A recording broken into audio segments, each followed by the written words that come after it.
As an application designer, you have to adhere with the application programming interface APIs.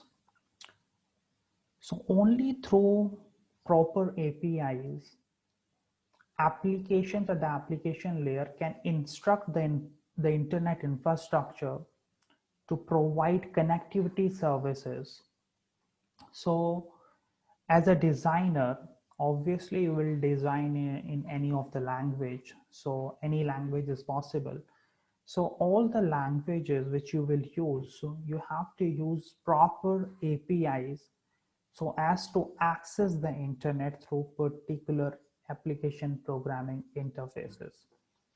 And here I want to introduce you with the layering concept. So to achieve modularity in the design of internet infrastructure, the Internet Engineering Task Force have adopted a TCP/IP model which was into existence. So there were two models of layering. Initially, the implemented version was TCP/IP model, which was in use earlier in 70s and 80s. Then in 1986 and so, there comes another model that is called OSI model. And the difference is that in TCP/IP model, there are only 5 layers, whereas in OSI model, because that was much more refined, there it has 7 layers. But that is not in implementation. So the model which we are using and is TCP/IP model, which was developed by defense organization in US. So prior to SI model, TCP/IP model was into existence and was operational also.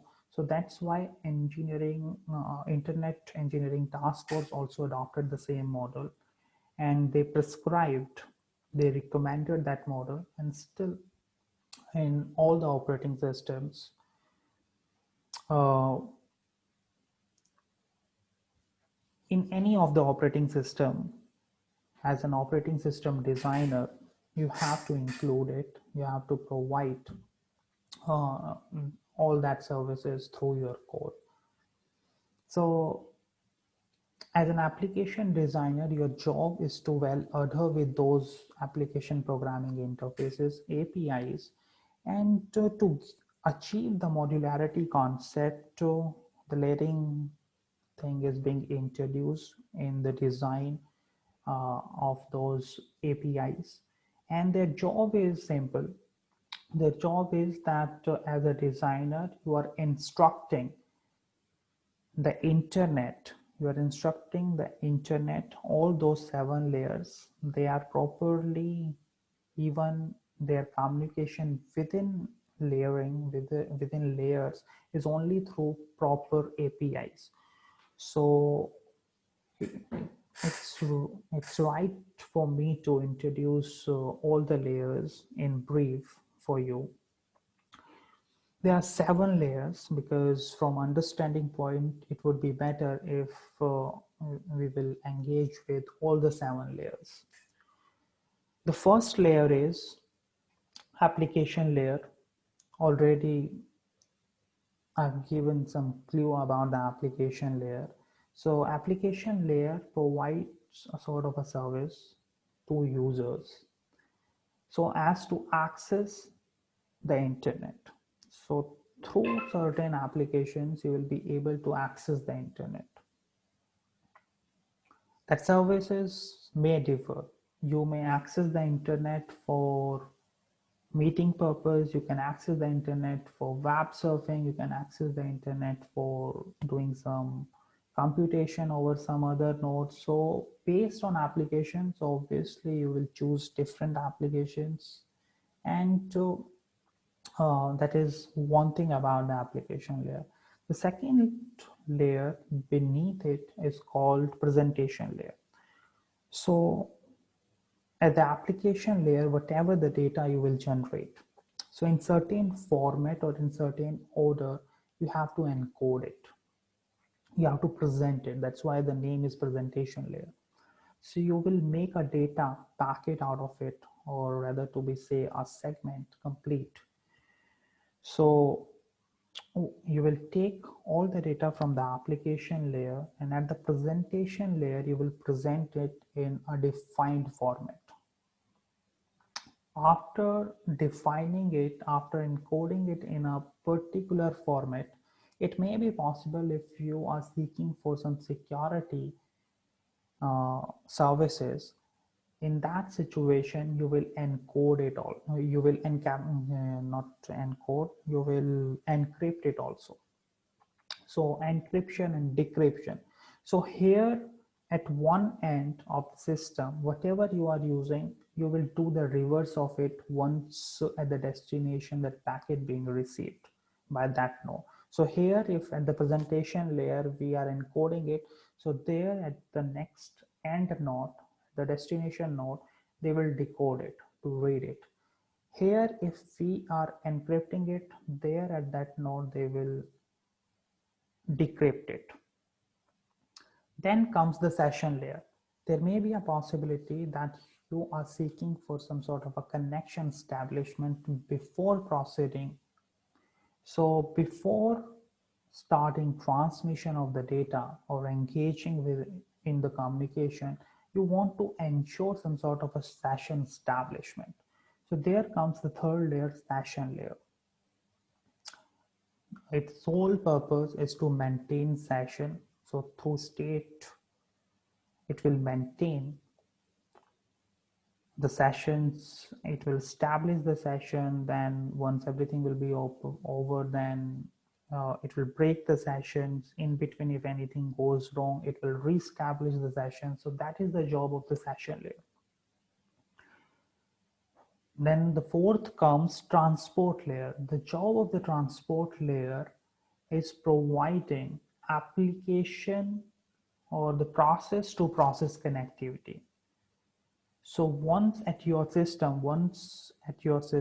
you are connecting with any other system across the network, across the internet, then obviously you are connected with certain application. So here, if I'm using any meeting software, so here I'm using its client. Suppose I'm using Zoom. So here I'm using the Zoom client, and somewhere other user is also using the Zoom client, and we both are together connected. So when I am starting sending my Zoom data, that is my video and my voice, when I will start sending it, so I have to run here first the Zoom client application. Once you will start running it, that is called process. Then the Zoom process is running. Then your operating system will take care of that Zoom process. And to obviously here it may be possible I am running several applications, I'm running several processes. So there must be first end-to-end connectivity. My system should be well connected with that another destination end system. But not only that, it may be possible on both the systems several applications are running, several processes are running. So there must be a unique way, so as whenever I'm connecting to the another system only through Zoom, so our engagement, both end system engagement, is through Zoom application, Zoom process. So there must be a Zoom process on my system to his or her Zoom process connectivity. There must be some sort of an assurance. So that assurance, that services is being provided through transport layer. And not only that, there are certain other services also being provided at the transport layer. And other services are like reliability. Whatever I'm sending, it must reach the destination. If it is not reaching there, once again I will resend it, but somehow I will ensure that it should reach there. That is reliability. Then comes flow control, then comes error control. There are several other services. So in detail later on we will discuss about all those things, but the fundamental aspect which goes into the transport layer is process to process connectivity. That is fundamental. Apart from that whatever comes as a service as transport layers are just add-ons. But the important thing is process to process connectivity. And all these layers are arranged in a sort of a stack from up to down. And one thing is that they ensure modularity, and other thing is that these are designed in such a way that below layer provides certain services to upper layer. So if certain services is being ensured at one of the layer, then the above layer doesn't require to provide that services to its upper layer. So there are certain set of services at the design part, at the design time, they have figured out all the services which they need to require for providing connectivity from one end system to another end system. Then they all stacked it nicely, and then after stacking it, they ensure modularity through its implementation in layering way. So application layer we have discussed, presentation layer, then session layer, then transport layer, then comes the network layer. The sole purpose of network layer is finding out the path from source to destination. How it will do it, that is secondary thing, but the main thing which you have to remember in the introductory lecture is that network layer provides a route from source to destination. How it will do, that is secondary. Then comes the data link layer below network layer. So data link layer, it has two important purposes. One important purpose is accessing the media. So it has one layer. So within data link layer, there are two sub layers. One is medium access control.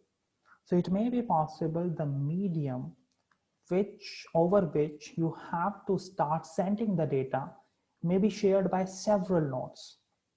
It may be an Ethernet cable, you are also connected to it, your colleague who is sitting next on your table, onto your table, is also connected to the same Ethernet wire.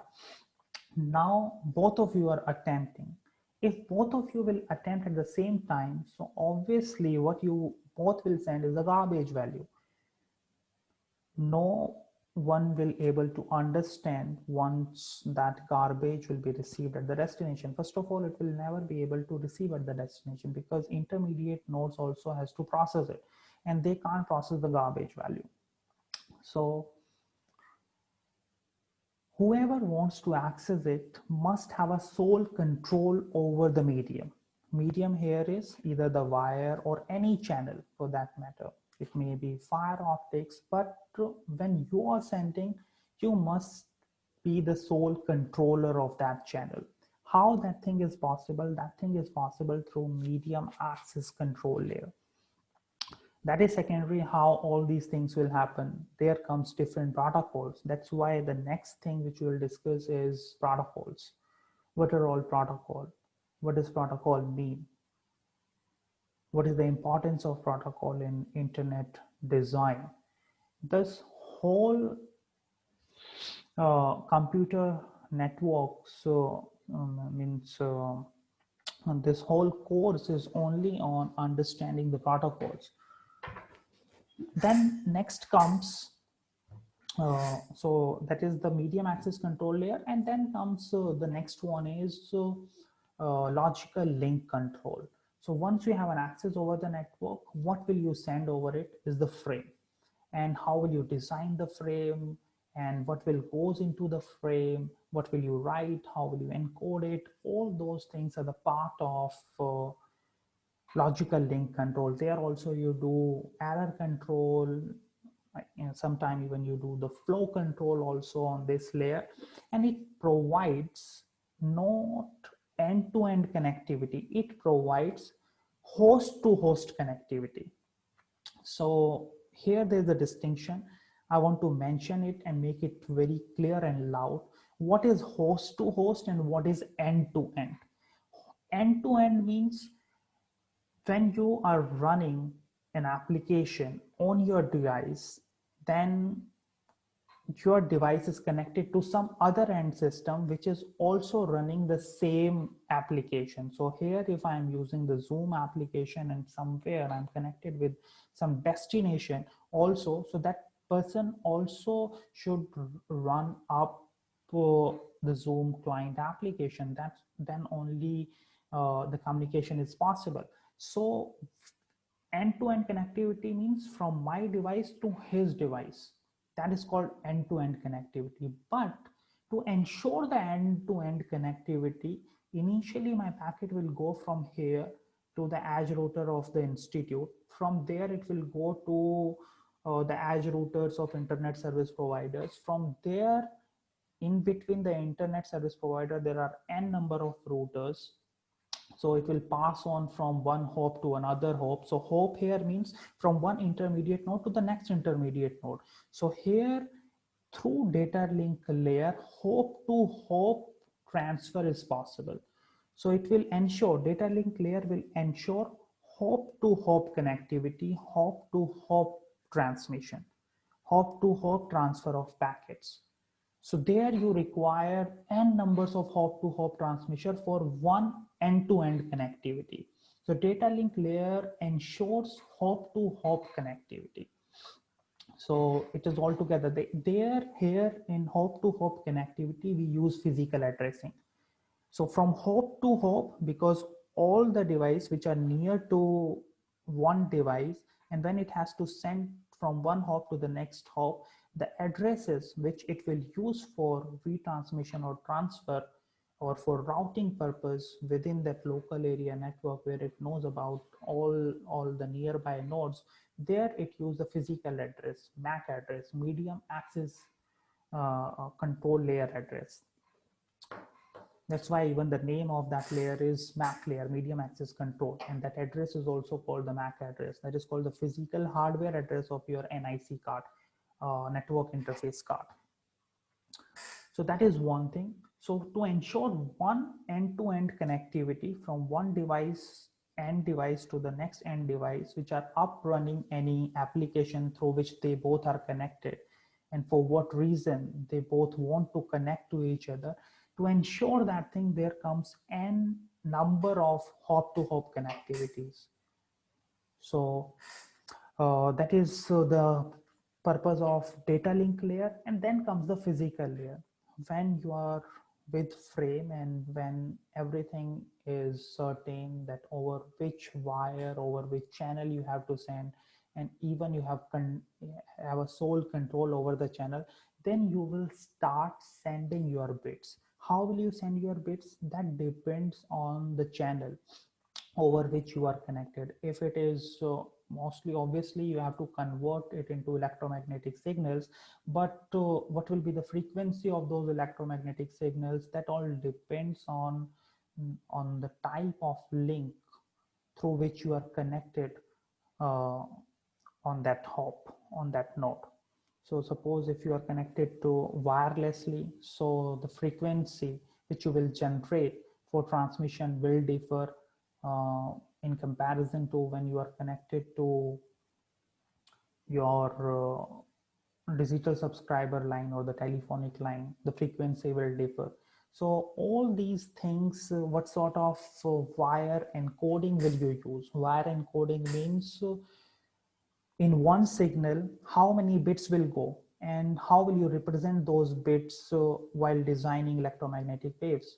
How those waves will define bit. So how will you define 0? How will you define 1? In one signal, how many bits you will send? So once been received at the next hop, how that reconversion of signal to bits will happen. So all these things been taken care at the physical layer. I think this is enough for this lecture. In the next lecture, we will understand about the protocols. That is important. And straightway after the protocols, we will go to the network edge and core. Initially, you will understand the network edge. There, the network edge is nothing but the types of access networks. How will you access the internet, or how the edge nodes or the host nodes can be connected to the network core or the internet service providers.